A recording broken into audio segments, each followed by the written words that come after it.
दोस्तों, अगर आपको ये कहानी पसंद आए तो वीडियो को एक लाइक कर दें और चैनल को सब्सक्राइब करना बिल्कुल ना भूलें।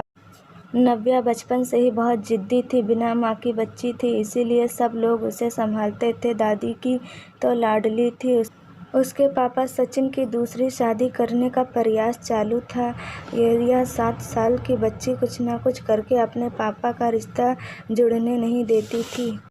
उसकी दोनों नानी और दादी उसे समझा समझा कर थक गई।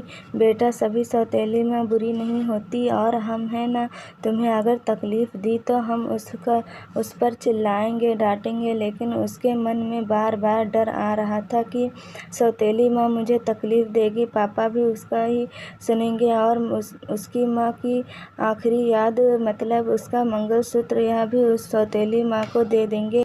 ऐसे उसे लगता था। सभी को टेंशन हो रहा था कि उसे कैसे समझाएं। उसकी माँ, मतलब सुनीता, एक एक्सीडेंट में 2 साल पहले इस दुनिया से चली गई। तब से लेकर अब तक उस बच्ची को सभी संभालते थे, पर उसकी यह जिद ज़रा ज़्यादा ही थी। कैसे बताएं, अभी उसे उसकी दादी ने उनकी ही मौसेरे भाई की लड़की पसंद कर ली थी। उसकी भी शादी होकर तलाक हो गया था और उसे एक बेटा भी था, पर यह बच्ची सुनने को तैयार ही नहीं थी। वह लड़का है, मतलब उससे ही सब प्यार करेंगे, मुझसे नहीं, ऐसा मन में वहम बिठाए वो इस शादी को नहीं होने देगी, ऐसा जिद पकड़ कर बैठी थी। उसके जिद के आगे सचिन भी नहीं बोल सका। दोनों दादी और नानी काफ़ी चिंतित हो गई। बाद में सुनीता की माँ ने समस्या का समाधान निकाला। सुनीता की एक दोस्त माया, जिसकी उम्र हो चुकी थी, इसीलिए उसकी शादी तय नहीं हो रही थी, उसके घर जाकर नानी ने सब हकीकत बताई। वह सब सुनने और समझने के बाद भी माया शादी के लिए तैयार हो गई। इस वजह से दोनों नानी और दादी भी काफ़ी खुश हो गए। अब सचिन क्या कहता है, उसकी उनको चिंता हो रही थी। खुद सास ही बोल रही थी, इसीलिए जमाई तैयार हो गया। लड़की को मिलने के लिए सचिन ने माया से मिलने का तय किया। मुलाकात के दिन सचिन ने माया से कहा कि मैं सिर्फ नव्या के भविष्य के लिए और अपनी माँ की इच्छा के लिए तैयार हुआ हूँ, मेरी तरफ से बाकी कोई भी उम्मीद मत करो। यह सुनते ही बहुत बुरा लगा माया को, पर कितने दिन घर वालों के ताने सुनूं, इसीलिए माया तैयार हो गई और शादी भी हो गई। उसके घर की परिस्थिति इतनी अच्छी नहीं थी, उस वजह से उसकी माँ बाप ने माया को कोई भी जेवर नहीं दिया और नव्या ने अपनी माँ का मंगलसूत्र भी नहीं देने दिया। बाद में सुनीता की माँ ने माया की माँ बनकर सब कुछ दिया। नव्या माया को बहुत परेशान करती थी और सौतेली माँ ऐसा ही पुकारा करती। उसे माया थोड़ा सा डांटती या उसे समझाने का प्रयास करती, तब जानबूझकर झूठ मूठ कर रोने लगती थी। माया 2 महीने में ही पूरी तरह हताश हो गई। दोनों दादी और नानी को पहले से ही सब कुछ पता था, इस वजह से माया को वह कुछ नहीं बोलती थी। वह उल्टा उसे बोलती थी कि मारोगी भी तो चलेगा, पर सचिन को यह सब सहन नहीं होता था। जब परिस्थिति हाथ से निकलने लगी तो माया ने उसकी सहेली को, जो कि एक स्कूल टीचर थी, उसके साथ मिलकर एक प्लान बनाया और सचिन को असली परिस्थिति का, सच का पता चले, इसलिए नव्या के ड्रामों का वीडियोस बनाकर उसे दिखाया।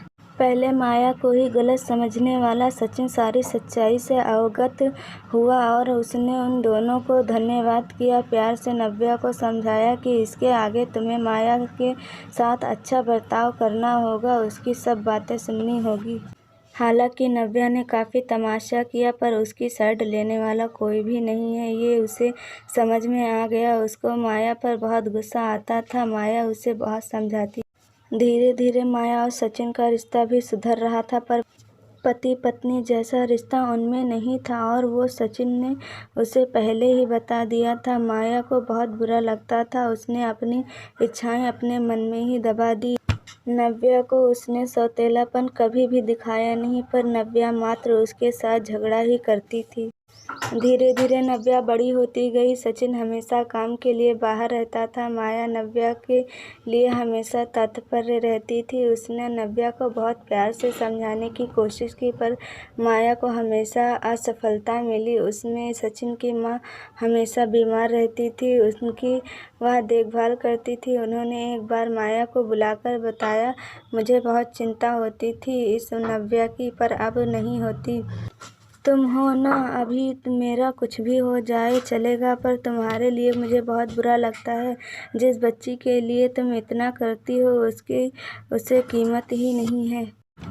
तभी माया मुस्कान के साथ बोली, नव्या को देखते हुए बोली, उसने मुझे हमेशा गलत ही समझा। हमेशा की तरह नव्या ने माया से बहुत झगड़ा किया। सचिन के घर पर आते ही उसको सब झूठ बताया, पर उसने भी नव्या को ही सुनाया। गुस्से से नव्या ने खाना भी नहीं खाया। माया ने भी खाना नहीं खाया। नव्या को समझाने के लिए गई तो माया ने कहा, मुझे तुम्हारी माँ की जगह नहीं चाहिए, उसकी आखिरी निशानी मतलब उसका मंगलसूत्र भी नहीं चाहिए। मुझे सिर्फ तुम माँ बोलकर पुकार लो, मेरे लिए उससे बड़ा कोई पुरस्कार नहीं होगा। जिस दिन तुम ऐसा करोगी उस दिन मुझे ममता का गहना मिल जाएगा, वही मेरा खरा पहला गहना होगा। पर नव्या सुनेगी तब न। जैसा था वैसा ही सब चालू रहा। कई दिनों बाद दादी की तबीयत बिगड़ी। उन्होंने सचिन को बुलवाया और कहा, माया बहुत अच्छी लड़की है, वह कभी भी भेदभाव नहीं करेगी, तुम उसको अपनी पत्नी की तरह स्वीकार कर लो। उसकी भी कोई उम्मीद होगी तुमसे, वह पूरा करो। यह आखिरी शब्द बोलकर दादी चल बसी। सचिन को माँ के वह शब्द कान में गूंज रहे थे। महीना हो गया तब भी वही शब्दों का विचार करके गैलरी में शांत बैठा था। उतने में माया ने खाना खाने के लिए आ रहे हैं ना, ऐसा बोलकर बुलाने आई। सचिन का सब्र का बांध टूट गया। वह माया की गोद में सिर रखकर बहुत रोने लगा। 5 साल बाद पहली बार सचिन ने माया को छुआ। माया घबरा गई। उतने में नव्या वहाँ पर आ गई। उस वजह से वह विषय वहीं पर ही खत्म हो गया। कई दिनों बाद वापस सब नॉर्मल हो गया। दोनों ही अब शरीर से मन से नज़दीक आ गए थे। नव्या को समझ आने के बाद वह भी जरा अच्छा बर्ताव करने लगी। अभी उसकी 12वीं की परीक्षा थी, इसीलिए माया उसके टाइम टेबल सब ठीक से संभाल रही थी। कुल मिलाकर सब अच्छा चल रहा था। ऐसे में उनकी खुशियों को नज़र लग गई। सचिन का भी एक्सीडेंट हो गया और वह गुजर गया। अभी माया और नव्या वह दोनों ही थी। एक दूसरे के लिए जो भी सेविंग थी उस पर घर चल रहा। माया तो ग्रेजुएट नहीं थी, इस वजह से उसे नौकरी मिलने में दिक्कत आ रही थी। छोटी छोटी नौकरी करके वह घर खर्च चला रही थी। सचिन की सब सेविंग उसने नव्या के लिए रख दी। अब नव्या को प्यार हो गया था सुशांत नाम के लड़के से। इस वजह से माया ने उसका प्रेम विवाह करने का सोचा। सब लोग अच्छे हैं, नव्या भी खुश रहेगी ऐसा उसे विश्वास था, पर सुशांत की माँ खड़ूस थी। सचिन के जाने के बाद उनकी परिस्थिति भी अच्छी नहीं थी। नव्या शादी के बाद ज़्यादा गहने नहीं लाई, इसीलिए ससुराल वाले उसे तकलीफ़ दे रहे थे। उसकी सास की सहेलियां घर पर आई थी नई दुल्हन से मिलने, तब नव्या की सौतेली माँ के बारे में बुरा भला बोल रही थी। सौतेली माँ है ना, इसीलिए ऐसा जानबूझकर किया होगा, सब कुछ खुद के लिए रखा होगा और बेटी को लंका की पार्वती बनाकर सिर्फ मंगलसूत्र पहनाकर भेज दिया और हंसने लगी। अभी उसका खुद पर का नियंत्रण टूट गया। मेरी माँ की आखिरी याद मतलब यह मंगलसूत्र है जो मेरी इच्छा थी कि मैं ही इसे पहनूं। यह मंगलसूत्र मेरी माँ का आशीर्वाद का हाथ है और मेरी माया माँ को बुरा भला बोलने का तुम्हें कोई भी हक नहीं है। आज वह है इसलिए मैं हूँ। उन्होंने मुझे अच्छे संस्कार दिए, डिसिप्लिन सिखाया, संयम और बड़ों का सम्मान, यह सब बातें कोई भी उम्मीद न रखते हुए सिखाया। पापा के जाने के बाद भी उन्होंने कमाए हुए एक पैसा भी खुद पर न खर्च करते हुए सब पैसा मुझे दिए। अभी भी सौतेलेपन उन्होंने मुझे नहीं दिखाया। मेरे लिए उन्होंने खुद का बच्चा तक नहीं होने दिया, पर मुझ पागल को कभी यह समझ में नहीं आया। उन्होंने मुझे सिर्फ़ और सिर्फ प्यार किया। मुझसे उन्हें एक ही चीज़ चाहिए थी जो मैं कभी नहीं दे पाई। सब औरतें एकदम सोच में पड़ गई कि आखिर वह कौन सा चीज़ चाहिए था। उन्होंने नव्या से पूछा, उन्हें क्या चाहिए था। सच में बहुत महंगा गहना होगा, इसीलिए तो उसने इतना एडजस्ट किया होगा। बातचीत हो रही थी। तब वहाँ माया आई और औरतें खुसर खुसर करते हुए हंसने लगी। माया मन में डर गई। नव्या ने ऐसा क्या किया होगा, ऐसा क्या किया जो यह सब औरतें उसे देख रही हैं। तभी नव्या ने माया को गले लगाकर प्यार से माँ बुलाया। दोनों माँ बेटी सब भूल कर एक दूसरे की बाहों में गुम हो गई। और औरतें जब कानाफूसी कर रही थी कि तभी नव्या बोली, आप सबको वह गहना देखना था ना, यही माँ बुलाकर ममता का गहना उसे चाहिए था। माया को तो रोना आ रहा था। दोनों सचिन और दादी के फोटो के सामने खड़े रहकर उनको हाथ जोड़कर खड़े थे। नव्या ने उनसे माफ़ी मांगी और माँ को कभी खुद से कभी दूर नहीं करूँगी ऐसा वचन दिया।